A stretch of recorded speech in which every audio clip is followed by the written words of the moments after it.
উন্নত চিকিৎসার জন্য লন্ডনে পৌঁছেছেন বিএনপি চেয়ারপারসন বেগম খালেদা জিয়া। বাংলাদেশ সময় দুপুর 2:55 হিথ্রো বিমানবন্দরে পৌঁছায় তাকে বহনকারী এয়ার অ্যাম্বুলেন্স।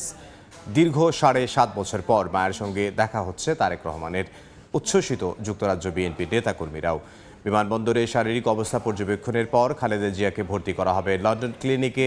লন্ডনে চিকিৎসা শেষে সৌদি আরবে গিয়ে পবিত্র উমরা পালনের কথা রয়েছে বেগম খালেদা জিয়ার।